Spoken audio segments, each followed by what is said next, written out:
우리 함께 말씀 보겠습니다. 하나님의 말씀은 출애굽기 3장입니다.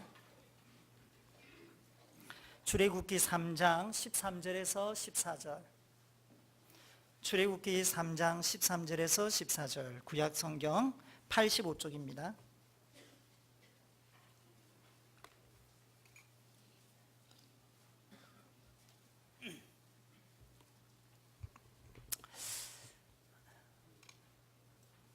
우리 함께 읽겠습니다. 한 목소리로 읽겠습니다.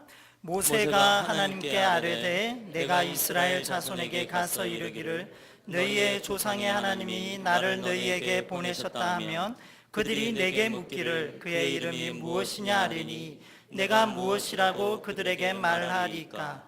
하나님이 모세에게 이르시되 나는 스스로 있는 자이니라. 또 이르시되 너는 이스라엘 자손에게 이같이 이르기를 스스로 있는 자가 나를 너희에게 보내셨다 하라. 아멘. 2부의 예배 나오신 성도님들 이 시간에 하나님의 이름으로 축복합니다. 네, 옆에 있는 분에도 인사할까요? 사랑하고 축복합니다.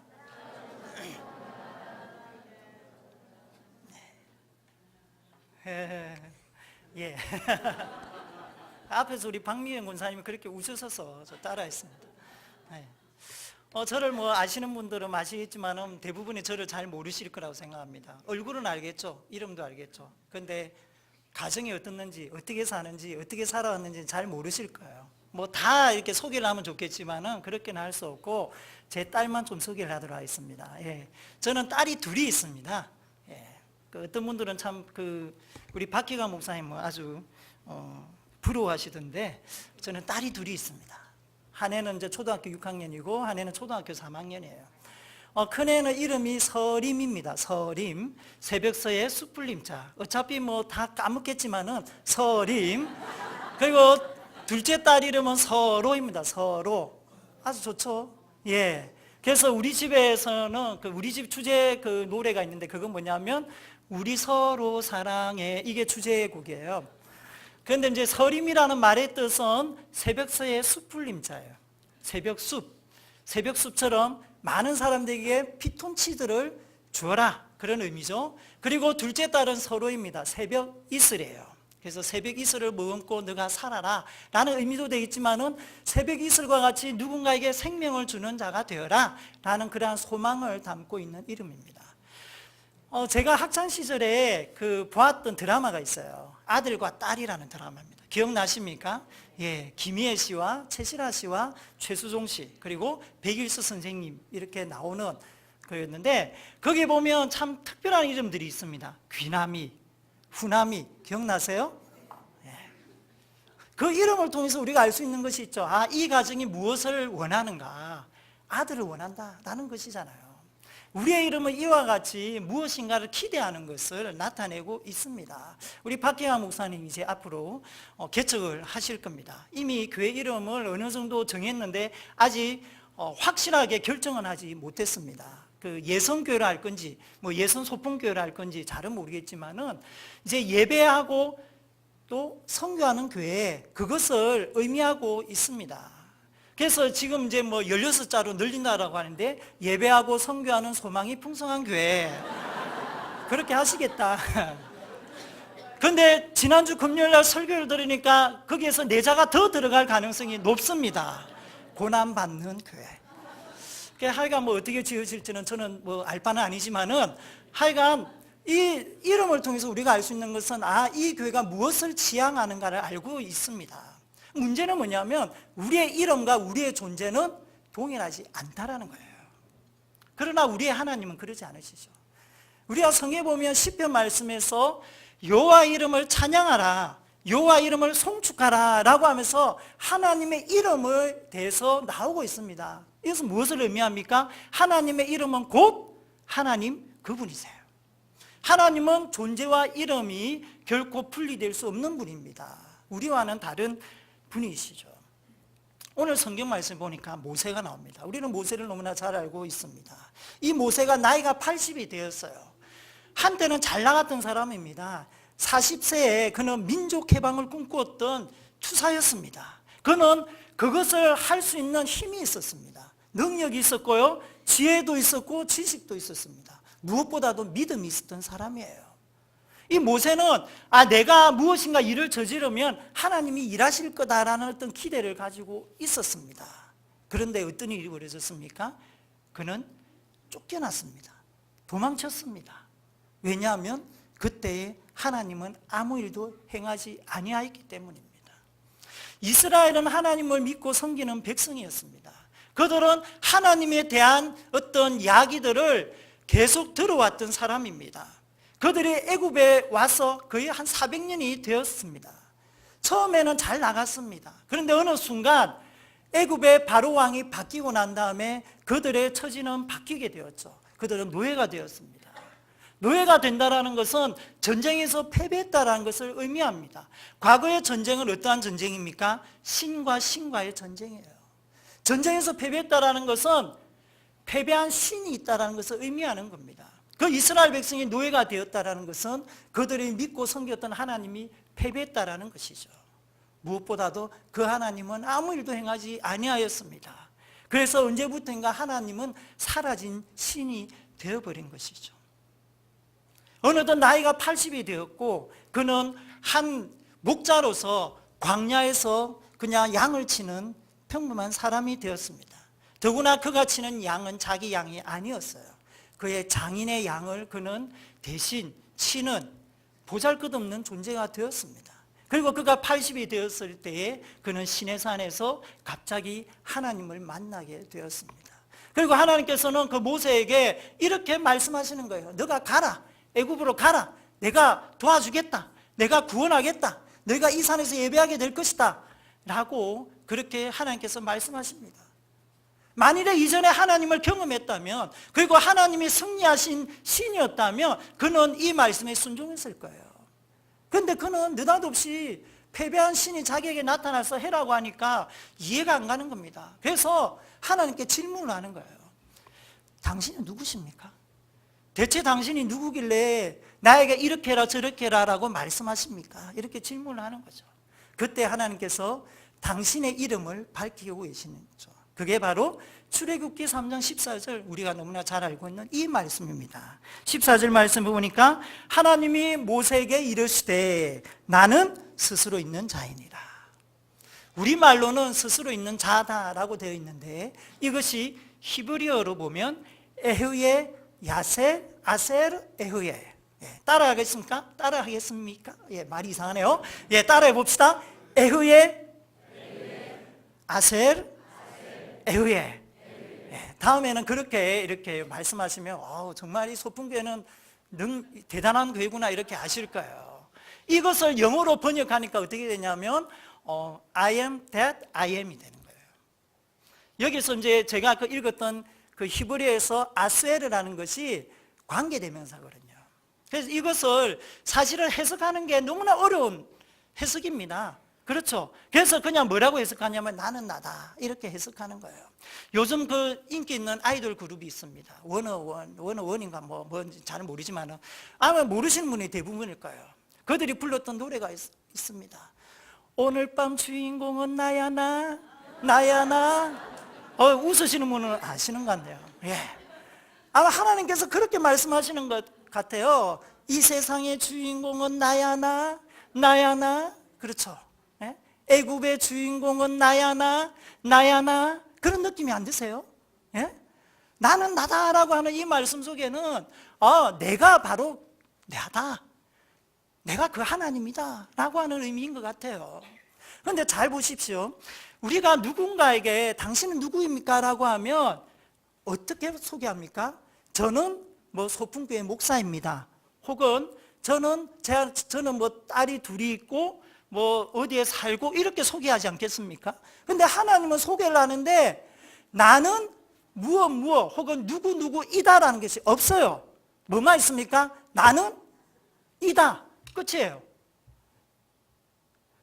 중간에 어떤 명사가 없습니다. 형용사도 없고요. 수식하는 말이 아무것도 없습니다. 무엇을 의미할까요?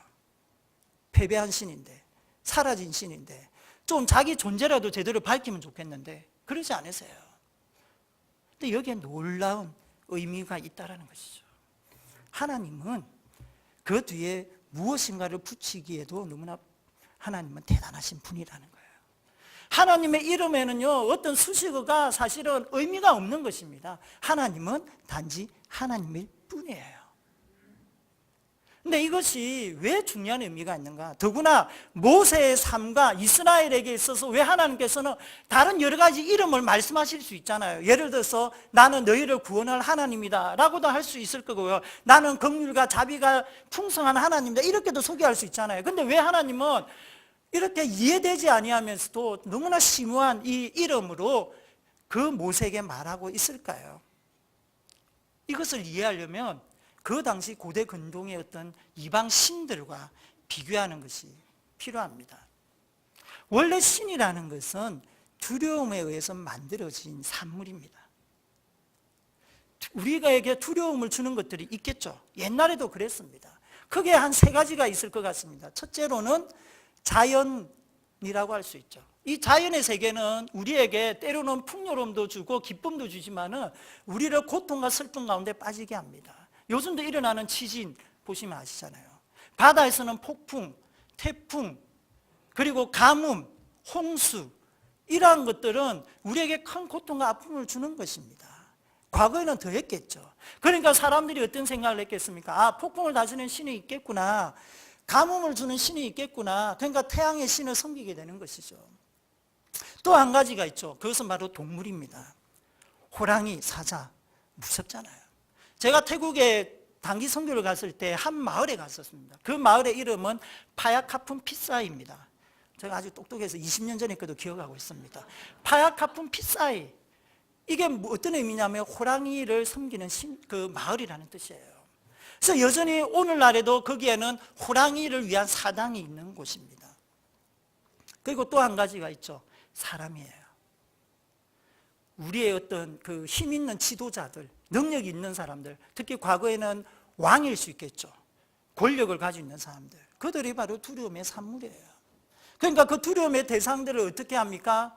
섬기게 되는 거죠. 어떻게? 신으로. 그게 바로 우상입니다.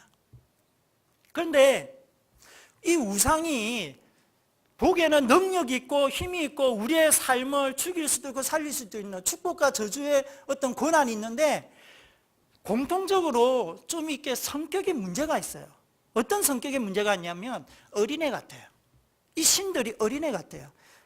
사랑하는 성도님들, 우리 어린애들의 특징이 무엇인지 아십니까? 자기가 무엇인가를 얻기 원하는데 그것을 얻지 못하면 어떻게 하죠? 울고 떼습니다.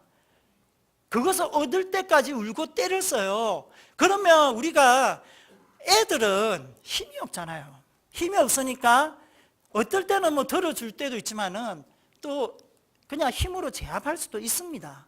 근데 문제는 이 우상들은 힘이 있어요. 능력이 있어요. 그러니까 그렇게 때렸으면 어떻게 해야 됩니까? 살살 달래줘야 되겠죠. 어떻게 달래줄까요? 예? 그들이 원하는 것을 주는 거죠. 그래서 그들이 원하는 무엇을 줍니까? 뭐 금을 줄 수도 있고 돈을 줄 수도 있을 거고 또 심지어는 사람을 줄 수도 있죠. 우리는 심청전을 잘 알고 있습니다. 이 심청이가 인천 앞바다에서 빠져 죽었잖아요. 죽은 건 아니죠. 다시 부활하시잖아요. 근데 왜 거기서 물에 빠졌습니까? 바닷물에 빠진 이유는 이 폭풍, 이 바다의 신을 달래기 위해서 그런 거예요. 이 무엇을 의미합니까? 우상의 특징이 있는데 그들은 성격이 어린애 같은데 그들은요 의존적이라는 거예요. 그들은 자기 홀로 독립적으로 그들은 존재할 수 없는 것이고 그들은 의존되어 있는 존재다. 그리고 또 한 가지 특징은 그들은 사람이 만들었다라는 거예요. 우상은 사람이 만든 산물입니다. 우리의 두려움에 의해서 만들어진 산물입니다. 오늘날도 우리에게는 그러한 우상들이 있습니다. 우리의 두려움에 의해서 만들어진 많은 우상들이 있습니다. 왜 우리는 돈을 섬길까요? 무섭기 때문이에요. 돈이 없으면 큰일 날 것 같아요. 그것뿐입니까? 우리의 자녀들 무섭지 않습니까? 앞으로 어떻게 될지 잘 몰라요. 그러니까 우리의 자녀들 앞으로의 미래를 위해서 얼마나 많이 수고하고 애를 쓰면서 이 자녀를 달래려고 애를 씁니까? 때로는 달래려고 뭔가를 주기도 하고 뭐 혼을 내기도 하겠죠. 이 혼내는 것도 어떤 면에서 보면 달래는 하나의 일환일 수 있는 것이죠. 뭐 그 외에도 뭐 여러 가지 있을 수가 있습니다. 그렇게 우리는 두려움에서 우상을 지금도 섬길 수 있다라는 것이죠. 그렇다면 교회는 어떨까요? 우리가 신앙생활을 합니다. 우리는 하나님을 마치 이와 같이 두려움에 의해서 우리가 만드는 어떤 우상으로서 섬기고 있지는 않습니까? 우리가 왜 주일 성수에 애를 씁니까? 우리가 왜 헌금을 합니까? 우리는 왜 11조를 드립니까? 우리는 왜 교회에서 봉사를 합니까? 많은 부분 우리가 하나님께 감사함으로 기쁨으로 합니다. 그러나 어떤 경우에는 내가 그렇게 하지 않으면 하나님이 우리를 해코지 할까 봐 우리가 두려워서 할 수도 있다는 것이죠. 저희 어머님이 제가 한 번씩 전화를 할 때 제가 이제 이 엄마는 알잖아요. 이 자녀가 대화를 하는데 뭔가 이렇게 힘들어하는 것이 느껴질 때가 있지 않습니까? 그럴 때 있어요. 저도 전화를 하면 저희 어머님께서 제가 힘들다는 것을 아실 때가 있어요. 그러면 저희 어머님께서 꼭 하시는 말씀이 있습니다. 무엇이냐면 내가 기도를 많이 안 해서 그렇다는 거예요. 그게 어머니의 마음이죠. 근데 또 한편에서는 좀 안타까움이 있는 거예요. 과연 내가 힘든 게 엄마가 기도하지 않아서 그럴까? 근데 우리는 그런 것들이 우리 속에 있을 수 있다는 것이에요. 요즘 우리 교육자들 많이 힘듭니다. 우리 전임 사역자 8명 중에 지금 5명만이 생존하고 있습니다. 3명은 어디 있는지 모릅니다. 아마 3부 예배 때 1명은 오실 거예요. 지금 2분은 집에 계시고 1분은 병원에 계십니다. 언제부턴가 무릎이 우리에게는 유행병이 되어버렸습니다. 지금 이렇게 생존율이 63.5% 뭐 그 정도밖에 안 됩니다 지금. 어떤 분들은 그렇게 생각할 수 있습니다. 내가 기도하지 않았어. 우리 교육자들이 힘든 거야. 내가 우리 교육자들에 대해 무관심하고 하나님 앞에 기도해야 되는데 교육자들에 대해서 관심이 없어 그럴 거야. 그렇게 생각하십니까? 기도하십시오. 많이 하십시오. 이제는 좀 관심도 가져주시기를 부탁드립니다. 그런데 그게 아니라 내가 기도하지 않아서 우리 교육자들을 많이 힘든 것 같아 라고 생각하면요, 그건 아니라는 거예요. 예를 들어 볼까요? 담임 목사님 10년 전부터 아팠어요. 연골 없었어요. 지금까지 버틴 겁니다. 교회를 위해서, 성도님들을 위해서. 그러다가 도무지 이러다가는 큰일 나겠구나 하고 싶어서 수술하신 거예요. 우리 남석진 강도사님 금요일날 수술했습니다. 가장 젊은 분이죠. 지금 놀라신 분들 계시죠. 그런데 그분이 담임 목사님께서 붙여준 별명이 있어요. 압살롬이라고. 근데 왜 압살롬을 붙였냐면 머리끝부터 발끝까지 흠이 없다라고. 어떤 여성이라도 보면 흠모할 만하다라고. 그래서 그렇게 별명을 붙여줬는데 알고 보니 태생적 한계가 있었어요. 그게 뭐냐면 이미 태어나면서부터 무릎 연골에 문제가 있었던 겁니다. 그거를 모르고 살다가 수술을 했어요. 80%가 끊어졌답니다. 그래서 어쩔 수 없이 봉합했다는데 우리 조일록 전도사는 마찬가지예요. 우리가 기도 안 해서 그러신 게 아니라 계속 안 좋았어요. 그런데 몰랐던 거죠. 알고 봤더니 끊어진 거예요. 그래서 수술했어요. 성도님들, 우리 교육자들 무릎을 위해 기도하시기 바랍니다. 그런데 그것이 우리가 기도 안 해서 그런 겁니까? 원래 그랬던 거예요. 근데 우리 하나님은 어떤 하나님인가? 나는 스스로 있는 자다, 나는 나다라고 하는 하나님은 그런 우상과 다르다라는 것입니다. 어떻게 다를까요? 첫째로는 그 의미 속에는 나는 스스로 있다라는 의미예요. 나는 홀로 존재한다. 나는 어떠한 것에 의해서도 누구에 의해서도 의존되는 존재가 아니다 라는 의미예요. 이것을 다르게는 독립적인 분, 독립적인 하나님이라고 이해할 수 있는 것입니다. 그리고 또 한 가지 의미는 무엇이냐면 그분은 스스로 있으시면서 또한 있게 하시는 분이다라는 거예요. 그것은 사람이 만들어낸 두려움에 의해서 만들어진 신이 아니라 그분은 원래부터 계셨고 그분이 우리를 창조하신 하나님이시다라는 의미입니다. 우리는 이 생각을 가져야 됩니다. 우리는 하나님을 그렇게 이해해야 됩니다. 그러면 이렇게 이해할 때 우리에게 주는 의미가 무엇일까? 크게 두 가지를 생각해 볼 수 있습니다. 첫 번째로는 우리는 하나님께 어떻게 반응하든지 상관없이 하나님은 하나님의 일을 행하시는 분이라는 거예요. 그것이 어떤 의미입니까? 살다 보면 힘들어요. 신앙생활 해도 어려움이 있습니다. 그러면 우리가 하나님을 향해서 원망하게 됩니다. 때로는 하나님의 존재에 대해서 의심하게 됩니다. 그런 경우 있지 않습니까? 너무 힘들면 하나님이 없는 것 같아요. 모세, 이스라엘에게도 마찬가지였듯이 우리의 삶에도 그럴 수 있는 거예요. 그러면 하나님을 향해 원망하죠. 하나님 있어요, 없어요? 말할 수 있는 거예요. 그러면 어떤 분들은 그러면 안 되지. 하나님이 벌하실 거야. 하나님 욕하면 안 되지. 하나님 원망하면 안 되지. 하나님 없다라고 하면 안 되지. 이렇게 생각할 수 있다라는 거예요. 그런데 걱정하지 마십시오. 하나님은 우리가 아무리 욕해도 하나님 그것에 의해서 하나님 마음이 이랬다 저랬다는 분이 아니시라는 거예요. 하나님은 우리에 의해서 의존되는 분이 아니기 때문에 우리는 하나님을 향해서 무엇이든지 말할 수 있고 어떠한 생각도 할 수 있다라는 것이에요. 하나님은 우리의 마음을 보십니다. 우리의 말을 통해서 하나님을 원망할 수 있어요. 그런데 그 속에 담겨있는 우리 속에 있는 안타까운 마음을 하나님은 보시는 분이라는 거죠. 그래서 우리가 기도할 수 있는 것입니다. 사랑하는 성도님, 하나님 앞에 나올 때는 두려워하지 마시고 나아가십시오. 하나님은 우리가 어떤 말을 한다 할지라도 하나님은 그것에 의해서가 아니라 우리의 마음을 통해서 하나님은 그 마음을 보시고 하나님이 행하실 일들을 하시는 분이시다라는 것입니다. 또 한 가지 의미가 있습니다. 하나님은 우리의 어떠함에 의해서 일하시는 분이 아니라 하나님은 하나님의 어떠함에 의해서 일하시는 분이시다라는 거예요. 이 말의 의미는 무엇이냐면 우리가 어떻게 하기 때문에 하나님이 그것에 의해서 하나님이 이랬다 말았다 이랬다 저랬다 하는 분이 아니라 하나님의 세 가지 어떠함 때문이다라는 거예요. 첫째로는 하나님의 성품입니다. 하나님은 하나님의 성품대로 행하시는 분이세요. 두 번째로는 하나님의 말씀입니다. 하나님은 말씀하신 대로 그 말씀을 그대로 실천하시는 분이시죠. 하나님은 그 말씀하신 대로 이루시는 분이십니다. 세 번째로는 언약입니다. 하나님은 약속하신 대로 그 약속을 실현시키는 분이세요.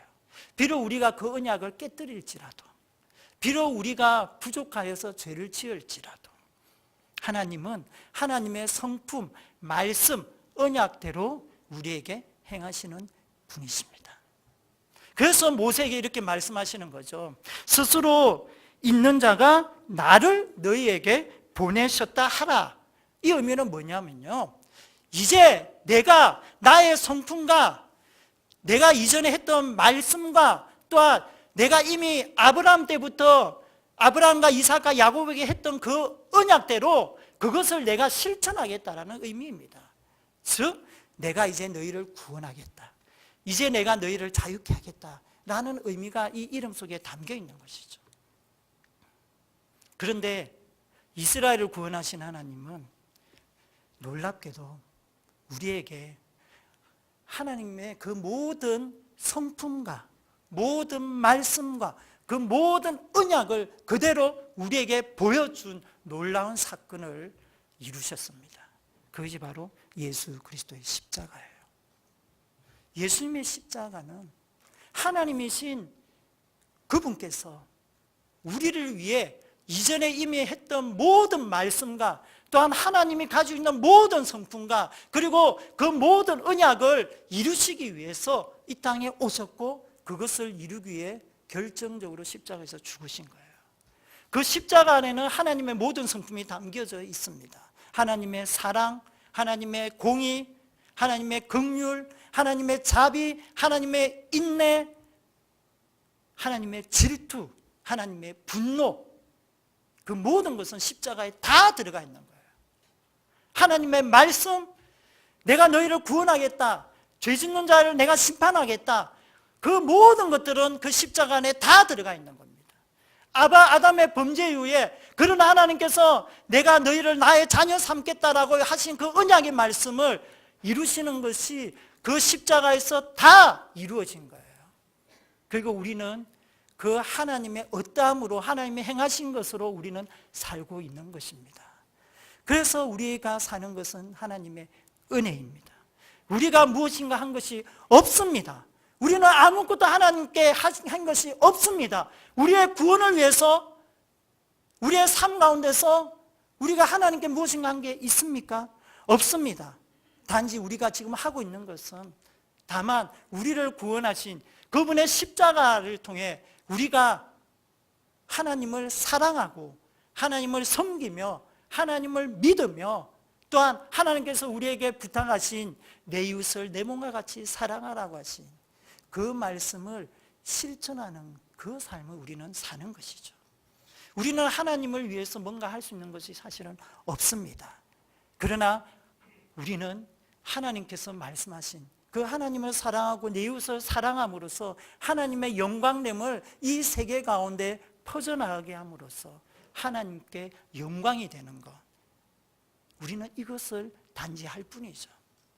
그리고 하나님은 우리가 하는 너무나 사소하지만 그러나 하나님께 하는, 하나님 사랑합니다, 하나님을 위해 내가 이 일을 합니다, 그것으로도 만족하시는 분이세요. 그래서 하나님께 너무 부담 갖지 마십시오. 두려워하지 마십시오. 나아가십시오. 정직하게 나아가십시오. 힘들면 힘들다고 하십시오. 감사하면 감사하다고 하십시오. 죄가 있으면 죄가 있다라고 말씀하십시오. 그렇게 나아가면 되는 것입니다. 오늘도 우리가 그렇게 나아가는 주님의 복된 성도 되시기를 간절히 소망합니다. 우리 시간에 함께 짧게나마 기도할까요? 우리 시간에 기도할 때는 우리가 정직하게 하나님 앞에 나아갑시다. 우리의 마음에, 우리의 감정에, 우리의 상황에 어떠한 일들이 있습니까? 저는 알 수 없습니다. 하나님은 아시겠죠. 우리가 솔직하게 하나님 앞에 말합시다. 기도합시다. 입술로서 기도해도 되고 마음으로 기도해도 됩니다. 우리 이 시간에 기도하겠습니다. 하나님 아버지, 주께서 인도해 주시옵소서. 이끌어 주시옵소서. 우리 안에 정직하게 행하시는 주님 앞에 나아갑니다. 아버지, 인도해 주시옵소서.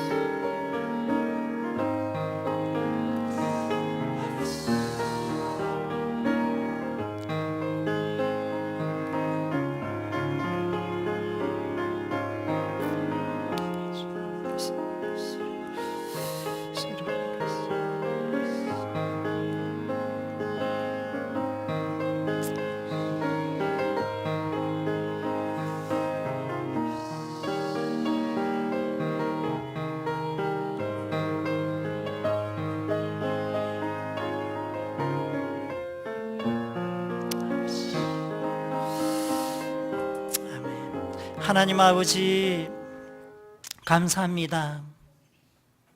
모세에게 나타나셔서 나는 스스로 있는 자다라고 말씀하신 하나님, 지금도 우리 안에 홀로 의존하지 아니하시면서도 또한 우리의 마음을 살피시고 우리의 아픔을 아시고 우리를 돕기 원하시며 우리에게 은혜를 베푸시니 감사를 드립니다. 하나님 아버지, 우리 안에 연약함이 있습니까? 불편함이 있습니까? 고통이 있습니까? 아픔이 있습니까? 이 시간 우리의 기도를 들어 주시옵소서. 감사드리며 예수 그리스도 이름으로 기도드립니다. 아멘.